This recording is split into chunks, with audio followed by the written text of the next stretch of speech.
Claudia, buenas tardes. Muy buenas tardes, Julio, ¿cómo estás? Qué gusto saludarte. El gusto es mío, Claudia.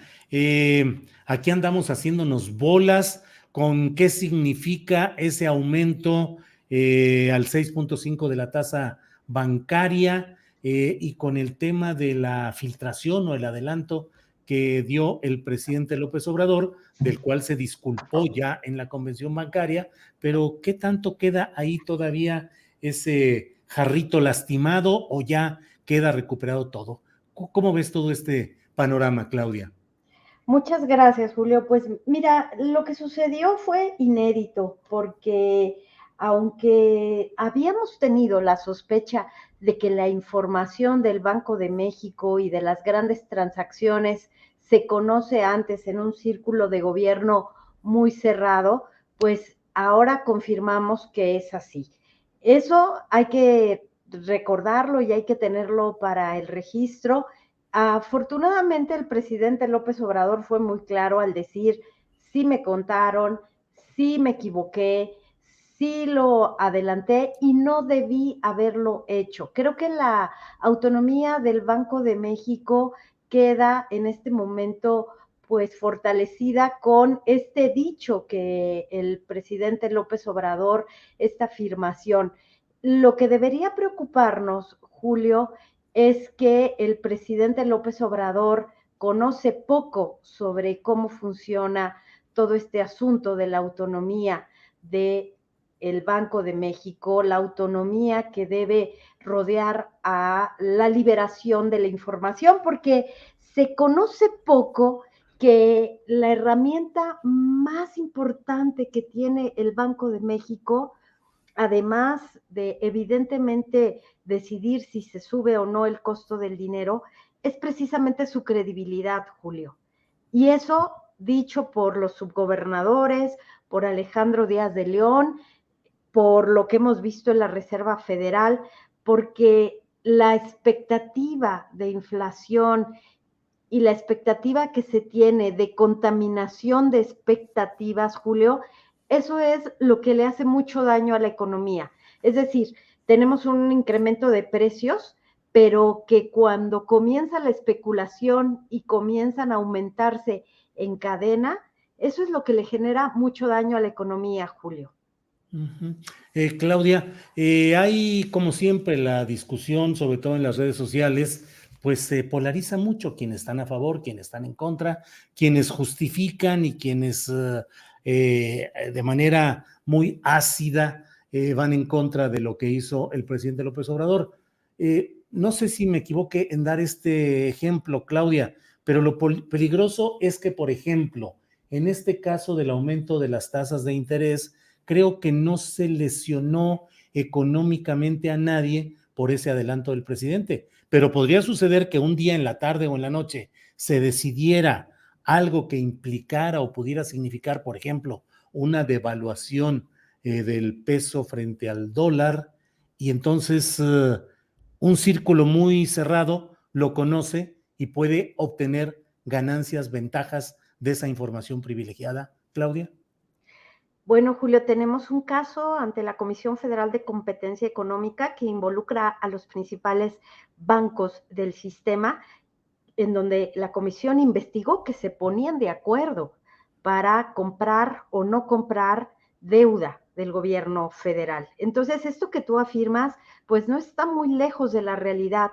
Y esto se llama en Estados Unidos información privilegiada, se llama insider trading, y esto en el mercado de deuda y en el mercado de valores puede generar muchísimo dinero para unos pocos, o como sucedió en algún momento con George Soros y el nivel de especulación que se tenía en torno al tipo de cambio durante el gobierno de Carlos Salinas de Gortari, o como cuando tuiteaba Donald Trump y cómo se comenzaba de alguna manera a especular en torno al tipo de cambio. El uso de la información es tan delicado que, insisto, hablábamos de cómo el poder del Banco de México también radica en su credibilidad, que cuando el Banco de México diga verde, todo mundo se cuadre y sepa que en ese momento todos vamos a ser verdes. Y que cuando el Banco de México diga rojo, todo sea así. Entonces, ¿qué pasa con el Banco de México? Estábamos en la expectativa de que podría ser un cuarto de punto, 25 puntos o 50 puntos. Se sabía que iba a haber 5 incrementos, pero lo que jamás esperábamos es que el anuncio se diera en la conferencia matutina y no a través de un boletín institucional del Banco de México. El secretario de Hacienda, Rogelio Ramírez de la O, participa desde que ha sido confirmado y autorizado por el Senado y nombrado por el presidente López Obrador en la Junta de Gobierno del Banco de México, y esto lo recordé porque varios de los subgobernadores me dijeron que en anteriores juntas el secretario de Hacienda llevaba ya su mensaje escrito, es decir, él escucha a los subgobernadores que dan sus razones para votar a favor o en contra de un alza, después él lee su mensaje para demostrar, Julio, que respeta la autonomía del Banco de México, que no responde con un comentario a bote pronto después de escuchar a los subgobernadores e incluso a la gobernadora. Lo lleva por escrito y esta es una muestra de respeto a la autonomía. Entonces, cuando Rogelio Ramírez de la O le redacta una tarjeta informativa al presidente López Obrador, aquí lo que tendríamos que analizar es si en algún momento el secretario de Hacienda tenía la posibilidad de los términos legales de transmitir esa información a su jefe directo, que es el presidente López Obrador. Entonces, creo que se abren muchas preguntas en torno a la responsabilidad que tienen los participantes en este órgano de gobierno del máximo órgano de política monetaria de nuestro país, Julio. Claudia Villegas, directora de la revista Fortuna. Mucha gente puede decir, bueno, sí, mucho alegato sobre el aumento del 6.5 a la tasa de interés bancario. ¿Eso qué significa en términos concretos para la gente, su actividad económica, sus contratos de renta, sus compras? ¿Qué significa ese aumento para bien o para mal, Claudia?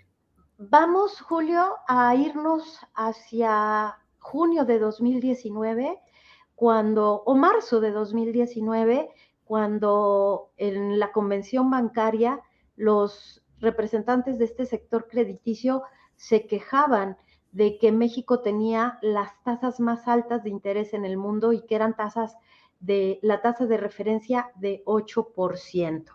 Y esto lo decían porque criticaban que el gobierno de Enrique Peña Nieto había venido usando la tasa de interés para frenar la especulación en el tipo de cambio. Entonces, mantenían tasas de interés muy altas para que los inversionistas extranjeros optaran por invertir en México y no le siguieran pegando o no siguieran apostando contra el tipo de cambio.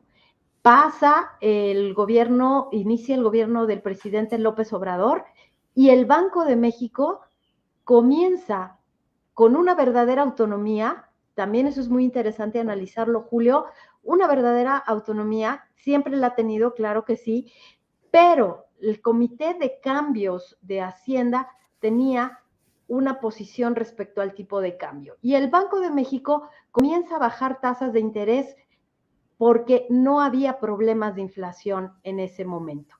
Y teníamos niveles de 8%, 8.5%. El que la tasa de referencia esté en 6.5, Julio, después de haberla tenido en 4 puntos, y que los bancos tenían la posibilidad de dar créditos a tasas más bajas, representa un verdadero problema para las pequeñas y medianas empresas que tendrán que pagar créditos más altos. Ayer el secretario de Hacienda dijo que van a iniciar un programa de créditos por 10,000 millones de pesos y lamentó que solo el 14% de las pequeñas y medianas empresas, Julio, tengan acceso a crédito. Lo que se está diciendo en este momento es que frente al problema que tenemos de inflación y de problemas de crecimiento, la respuesta sería que la banca hiciera su trabajo y diera créditos, pero con las tasas de interés tan altas es un problema, Julio. Y solo agregaría lo que dijo el presidente López Obrador. Yo no estoy muy de acuerdo con que se sigan subiendo las tasas de interés. Para mí es mejor incrementar la producción. Pero ¿cómo vamos a incrementar la producción, Julio, sin apoyos para la micro y la pequeña y mediana empresa? Híjole, pues sí.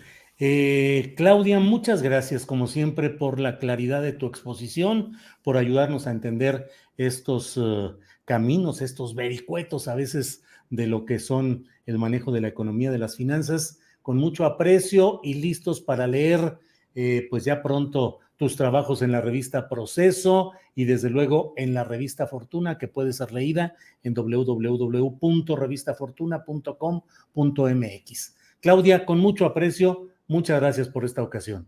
Muchas gracias, Julio. Y solo agregar que quien sale también fortalecida es la subgobernadora, la gobernadora del Banco de México, Julio, porque pues todo el mundo volteó a mirarla, porque nunca había pasado esto y ahora pues ella llegó como gobernadora, pero creo que el presidente, la disculpa fue para dejarla fuera de toda sospecha. Bueno, pues fortalecida. Bien, pues muchas gracias, Claudia. Seguimos en contacto y muy agradecidos de esta ocasión. Muchas gracias, Julio. Gracias.